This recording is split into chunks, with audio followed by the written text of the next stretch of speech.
खुलुमबाय लोगोफोर, डियार ब्रह्म चेनेलनि खौरां नायगिरि गासैबो रायजो राजा नोंथांमोननिसिम गोजोन फुंबिलिनि बयनिसिमबो गाहाम हामलायथि बावहरग्रोनाय जाबाय। आं दिनै नोंथांमोननि सिगाङाव आरोबाव माखासे सानसेयारि खौरां लानानै फैबावलायबाय। आसा खालामो नोंथांमोनहा खौरांखौ खोनासंनानै मोजां मोनगोन आरो नोंथांमोनहा बेबादिनो सानफ्रोमबोनि गोदान गोदान खौरांनि आपडेट मोनबाय थानो थाखाय चेनेलखौ साबस्क्राइब खालामनानै लादो आरो खौरांखौ खोनासंनानै मोजां मोनोब्ला अन्नानै लाइक, शेयार आरो कमेन्टबो खालामनानै होलांब्लानो जाबाय।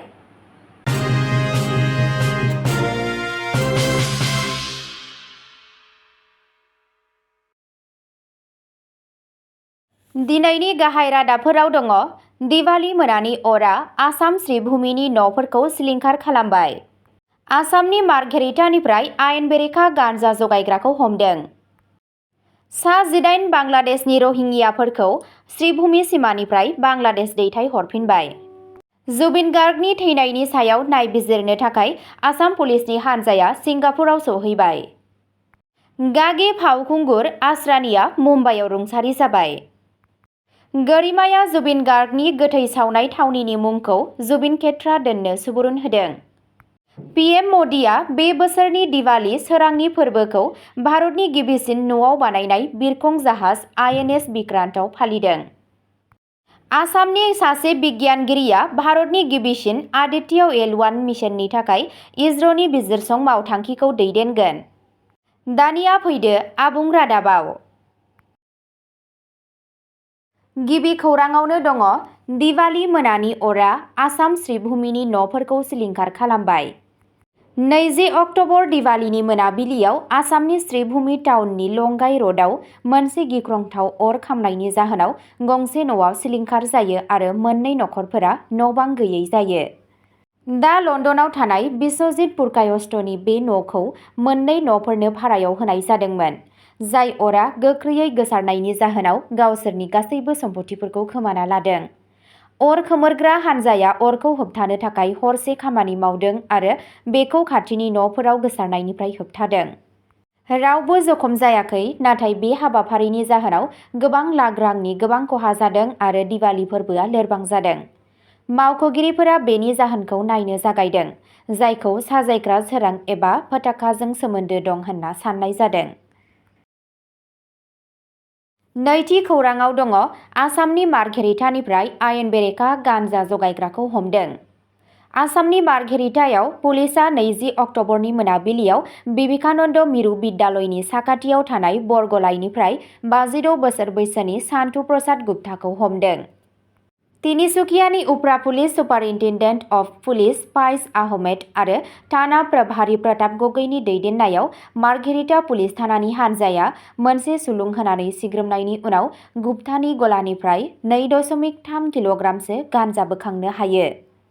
पुलिसआ फोरमायनाय बायदिब्ला गुप्ताया थांनाय माखासे समनिफ्रायनो आयेन बेरेखा गान्जा जगायनायनि फालांगि खालामगासिनो दंमोन।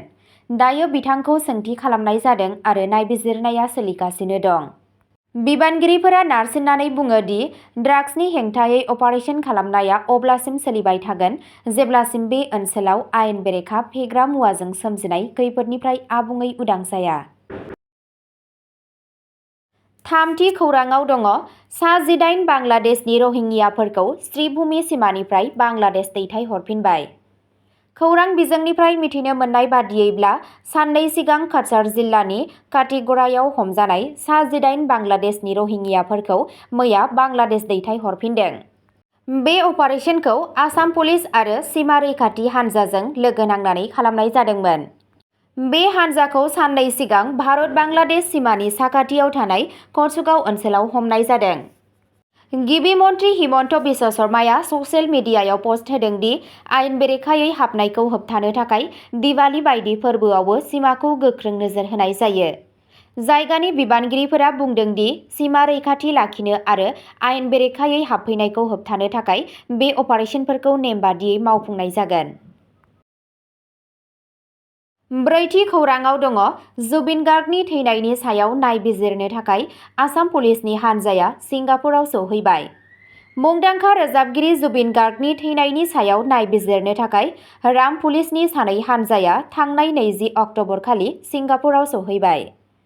स्पेशल डिजिपि मुन्ना प्रसाद गुप्ता आरो तिताबर क'ट डिस्ट्रिक्ट एसपि तरुण गयलनि दैदेननाय हान्जाया दिनै 21 अक्ट'बराव सिंगापुर पुलिसनि बिबानगिरिफोरजों लोगो हमगोन।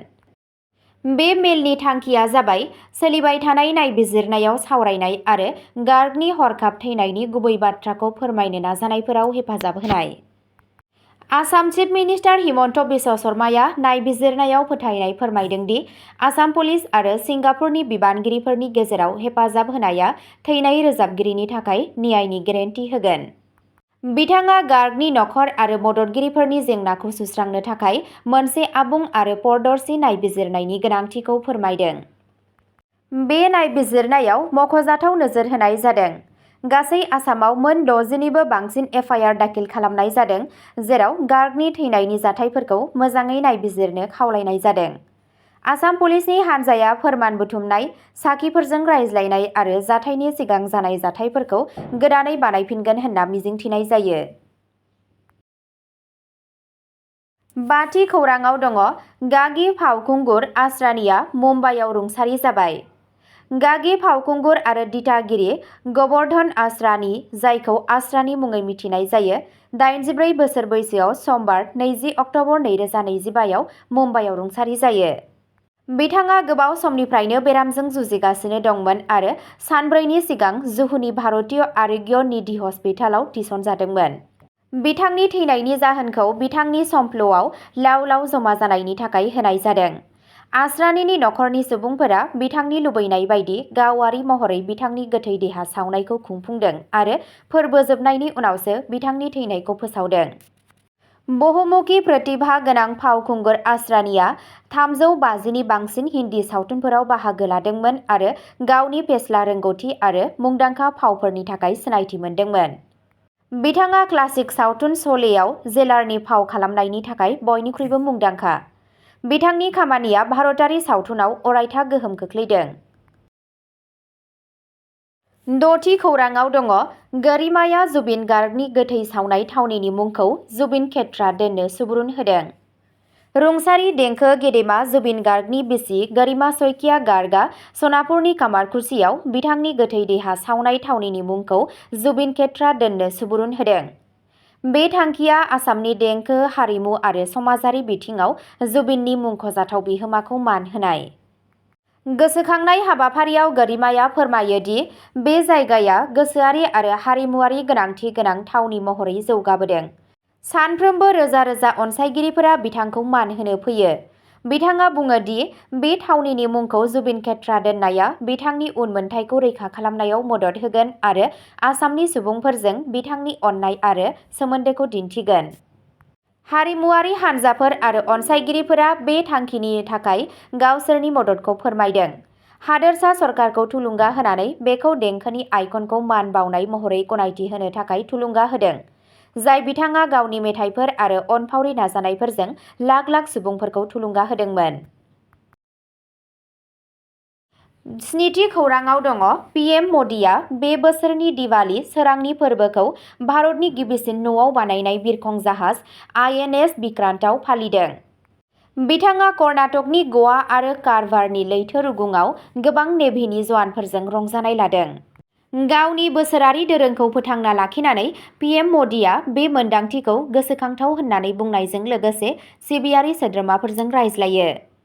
बिथाङा मोनसे समायना मोनदांथि फोरमायदों दि लैथोआव साननि रिफिनायखौ रौनिया हानजाफोरा जोंनाय दिवाली सोरां बायदि नुयो। बिथाङा आईएनएस विक्रांतखौ गोदान भारतनि बावसोमनाय गोहो आरो रोंग'थिनि थान्दैथि महरै गोसो होनानै बुङो।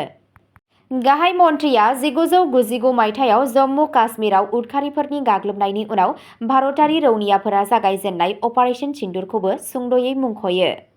बे जर'खा फालिथायाव जोंनि रैखाथि हान्जानो गोसो गोरबोजों आरो गोसो बोनो हानाय मान बावदों। विक्रांत जाहाजाव गाखोनाय फोरबोआ भारतारि नेभिनि रादायखौ लानानै हादोरनि बाख्नायनायखौ दिन्थियो। दाइनथि खौराङाव दङ आसामनि सासे बिगियानगिरिया भारतनि गिबिसिन आदित्य एल-1 मिशननि थाखाय इसर'नि बिजिरसं मावथांखिखौ दैदेनगोन। मोजां रादाब, जरहाटनि सासे बिगियानगिरिया इसर'नि मोनसे गिदिर मावथांखि आजावदों। आसामनि सासे बिगियानगिरिया गासै सा-सानजा ओनसोलखौनो गोग्गाथाव खालामदों। खौरां बिजोंनिफ्राय मिथिनो मोननाय बादियैब्ला जरहाटनि दानिशनगरनि डक्टर मुर्सना खुसरुआ इजर'नि regional academic centre of space (RACS) हाबाफारिनि सिङाव मोनसे बिजिरसं मावथांखिखौ दैदेननो थाखाय सायख'जानानै गासै सा-सानजा ओनसोलखौनो गोग्गाथाव खालामदों। बेयो दा multi spacecraft investigation of solar wind dynamics through solitary wave analysis insights from Aditya L1 mission मुंनि प्रजेक्टनि गाहाय नायबिजिरगिरि महरै खामानि मावगासिनो दं। बे मावथांखिआ मिशननि ASPEX आरो MAG आगजुफोरनि डाटाखौ फरायसंगोन, जाय सानखौरां बारनि दावराव-दावसि आरो अख्रांमा बोथोरनि सायाव नोजोर होगोन। बेयो आदित्य L1 डाटाखौ बाहायनाय सा-सानजानिफ्राय गिबिसिन मावथांखि जागोन।